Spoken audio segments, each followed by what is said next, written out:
పట్టణంలోని స్థానిక కోటమిట్ట షాదీ మంచిల్ దగ్గర నెల్లూరు నగరానికి చెందిన అన్ని రాజకీయ పార్టీల నాయకులు విలేకరుల సమావేశంలో మాట్లాడుతూ వైఎస్ఆర్సీపీ పార్టీ మైనారిటీ విభాగం జిల్లా అధ్యక్షులు మాట్లాడుతూ గత 15 రోజులుగా నలుగుతున్నటువంటి జామియా మసీద్ వక్ఫ్ బోర్డు స్థలం విషయంలో రాష్ట్ర వక్ఫ్ బోర్డు చైర్మన్ అబ్దుల్ అజీజ్ మాట్లాడుతూ కేవలం ఆక్రమణలకు గురికాకుండా చుట్టూ ప్రహరీ నిర్మిస్తామని తెలియజేశారు. ఆ విషయాన్ని నెల్లూరు నగరానికి చెందిన ప్రతి ఒక్కరూ ఆశిస్తారని, కానీ నేడు షాదీ మంజిల్ ప్రాంతంలో నెల్లూరు నగరానికి చెందిన అన్ని రాజకీయ పార్టీల నాయకులు చర్చించేందుకు సమావేశమయ్యాయని, వక్ఫ్ బోర్డు స్థలం పరిసర ప్రాంతాల్లో 30,000 కుటుంబాలు ముస్లింలు నివసిస్తున్నారని, ముస్లింలకు కనీస అవసరాలు అయిన వాటిని నిర్మిస్తే హర్షిస్తామని, లేదంటే అన్ని రాజకీయ పార్టీలను కలుపుకొని ఆందోళన చేస్తామని, స్థలంలో ఏదైనా నిర్మాణాలకు అవసరమైతే నగదు సహాయం ముస్లింల నుండి సహాయ సహకారాలు తీసుకోవాలని పిలుపునిచ్చారు. ఈ కార్యక్రమంలో షేక్ అబ్దుల్ మస్తాన్, జాఫర్ మొహిద్దీన్, జియాఉల్ హక్, మెయినుద్దీన్, సిరాజ్, అజీజ్, జిలానీ, నెల్లూరు నగరానికి చెందిన ముస్లిం మైనారిటీ పెద్దలు, అన్ని రాజకీయ పార్టీలకు చెందిన నాయకులు అధిక సంఖ్యలో పాల్గొన్నారు. ఇంత అవగాహన ఉన్నప్పుడు, ఇంత డెవలప్మెంట్ అయినప్పుడు కూడా మళ్ళీ కూడా ఇలాంటి ఒక్కోటి భూములు అన్యాయశాతం అవ్వడము, ఎవరికో లీజుకి ఇవ్వడము, 30 సంవత్సరాలకి 40 సంవత్సరాలకి. వాలేకుం నమస్తే. నిన్న ఉదయాన్నే మేము షాదీ మంజిల్లో అంటే ఈరోజు 11 గంటలకి రౌండ్ టేబుల్ సమావేశం ఉంది. అన్ని పార్టీల వాళ్ళు, అన్ని జమాత్ వాళ్ళు అందరూ కలిసి 13 ఎకరాల చిల్లరకి ఎట్లా కూర్చోవాలా, ఏం మాట్లాడాలా, ఏం చేస్తే బాగుంటుంది అని చెప్పి చర్చించుకోవడానికి ఇక్కడ పిలిచాము. అందరికి పిలిపి ఇవ్వడం జరిగింది. రాత్రి మాకు ఏం చెప్పారంటే అధికారులు ఫోన్ చేసి మీరు షాదీ మంజిల్ బుక్ చేయలేదు అని చెప్పారు. మేము చెప్పామంటే అరగంట సేపే, గంట సేపు ఉంటుంది. రెండోది షాదీ మంజిల్ పెళ్లిళ్ళు ఏం లేవు, ఒక అరగంట సేపు కూర్చొని మేము మాట్లాడుకుని వెళ్ళిపోతామంటే అట్లా కుదిరేది లేదు, మీరు కావాలంటే బయట కూర్చోండి ఆడానా, ఇక్కడ లోపల వచ్చేదాన్ని లేదని చెప్పారు. అలాగే వాళ్ళు తాళాలు వేసారు షాదీ మంజిల్కి. అయితే కూడా మేము కిందైనా కూర్చుంటాము, రోడ్ల మీదైనా కూర్చుంటాము, ఏం పర్వాలే, జనాల కోసము 10 మందికి ఉపయోగపడేదానికి మేము ఎక్కడైనా కూర్చుంటాము. మనకి ఏం ఇబ్బంది లే, ఎండలే, ఏసీలే, ఏది అవసరం ఉంటే కూడా దానికి మేము వెళ్ళిపోతాము. అలాగే నిన్న కొంతమంది టీడీపీ నుంచి ఒక ప్రెస్ మీట్ పెట్టడం జరిగింది. ఏమని అంటే ఆ 13 ఎకరాల చిల్లర కోసము మేము ఏం చేయడంలే, పారి కూడా కడుతున్నాం, వేరే వాళ్ళు కబ్జా చేస్తుంటే మేము కట్టగా చేస్తున్నాము, కబ్జా కాకుండా అని చెప్పారు. ఆ మాట ఏదో ఫస్ట్ చెప్పి ఉంటే ఇవన్నీ అయ్యేది కాదు. మేము 4 సార్లు అక్కడ పోయి గలబాలు చేసిన తర్వాత ఇప్పుడు మీరు తగ్గి అట్ట కాదు ఇట్ట కాదు ఇప్పుడు చెప్తున్నారు. మాకు సంతోషమే. అది మీరు పారిది గోడ కట్టి అక్కడ ఒక ఖబర్స్థాను, ఒక మసీదు, ఒక స్కూల్, ఒక కాలేజీ అని కడితే మాకు సంతోషమే. మీ దగ్గర డబ్బులు లేకపోతే మాకు చెప్తే, అందరికీ ముస్లిం పెద్దలకి అందరికీ చెప్తే మేము తలా కొద్దిగా వేసుకుని మా స్థలంలో, అంటే ఒక్కబడి స్థలం అంటే ముస్లిం స్థలము, మేమే తలా కొద్దిగా అవసరం పడితే 10 లక్షలు 20 లక్షలు మేమే వేసుకుని దానికి ఏం కావాలో మన సొంత డబ్బులతోనే మనమే కట్టుకుంటాము.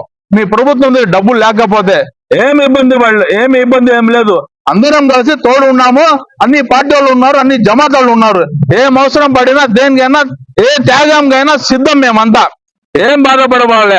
ఒక విషయం చెప్తున్నాను అజీజ్ భాయ్ గారికి.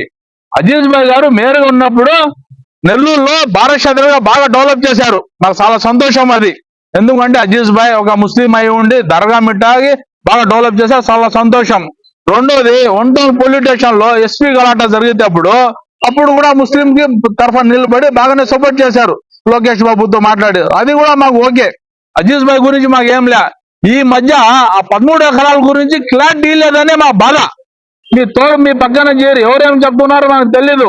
ఎందుకంటే ఆ మంచి పేరే మళ్ళీ మీరు తెచ్చుకుని మీరు ఇంకా డెవలప్ అవ్వాలని మేము కోరుకుంటాము. కానీ ఆ 13 ఎకరాలు ఎవరైనా కన్నేస్తే మాత్రము, అది ఎవరైనా సరే మేము దానికి క్షమించేది లేదు. రోడ్డు మీద వచ్చి కూర్చుంటాము. అక్కడ ఖబర్స్థానం మాకు కావాలా, ఒక మసీదు కావాలా, ఒక స్కూల్ కావాలా, దానికోసం ఏ త్యాగానికైనా మేము సిద్ధం. పురీలు, బాడీలు అంతా బయటకు వస్తుంది. మా పాపులేషన్ ఇక్కడ 30,000 ఇల్లులు ఉన్నాయి. అక్కడ కాకుండా పరమేశ్వర నగర్, మనూర్ నగర్ ముస్లింస్ ఎక్కువ మంది చేరుతున్నారు. మనకి అక్కడ ఒక మసీదు కావాలని కోరుకుంటున్నాం, ఒక ఖబర్స్థాన్ కావాలనుకుంటున్నాను. మిగతాది పిల్లకాయల చదువు కోసం మీరు చెప్తే మీరు పిలవండి, మేమందరం వస్తాము. లేదు పిల్లలతో చెప్పిపోయినది ఆల్ పార్టీస్, ఆల్ లీడర్స్ మీ దగ్గర ఉంటాం సార్. మీరు మా లీడర్లు. ఒక్కటి స్టేట్ చైర్మన్ అంటే అజీజ్ అంటే మనకి ప్రాణం. కొంతమంది చెంచాలు మీకు ఏరే దారి పట్టుకోకుండా మీరు డైరెక్ట్ ఫోన్ చేసి మీరందరూ రండి కూర్చొని ఏం కావాలో మేము చేసుకుంటాం, డబ్బులు కష్టం పడలేదు. ఖతీజా మసీదు కట్టేటప్పుడు మా దగ్గర డబ్బులు ఉన్నాయా? డబ్బులు లేవు. తలా ఒకరో వేసుకొని కట్టుకున్నాం. ఖుద్దూస్ మంది మన దగ్గర డబ్బులు ఉన్నాయా? అప్పుడే కూర్చున్నాం. ఎవరెవరు ఏం వేయాలని వేసుకున్నాం, అంత పెద్ద కట్టుకున్నాం. బాలేశ్వర్ దర్గా అక్కడ కూడా ఏం చేశాం, అప్పుడు తగు జరిగింది. అప్పుడు వేరే వాళ్ళు అమ్మేశారు, కోర్టులో వాళ్ళు గెలిచేశారు. అప్పుడు తగు చేస్తే ఇక్కడ అందరూ కలిసిపోయి అక్కడ ఫైట్ చేసి ఆ గోడ కట్టుకున్నాం. డబ్బులు ఉన్నాయి ఆ రోజులో? లేదు. ఈ రోజు అవసరం లేదు అజీజ్ భాయ్, మేమంతా మీ మనుషులం, మీరు పిలుపుయండి, ఇక్కడ రామని మేము వస్తాము. మీకు ఎన్ని లక్షలు కావాలండి? తలా 10,000, 20,000, 30,000, 50,000. ఇంజనీర్ అడిగిపోయి చెప్పారు 4 లక్షలు ఇస్తానని మసీద్ కట్టాలంటే. 4 లక్షలు సిడెన్ అలీ చెప్పాడు. ఇట్లా ఎంతో మంది ఇక్కడ ఉండేవాళ్ళు. మా ఆసిఫ్ భాయ్ చెప్పారు, ఇక్కడ ఉండే ఈయన చెప్పాడు, మా తమ్ముడు చెప్తున్నాడు, నసీర్ రక్తం ఇచ్చి డబ్బులు ఇస్తున్నాడు, రక్తం అమ్మేసి డబ్బులు ఇస్తానని చెప్తున్నాడు నసీరు.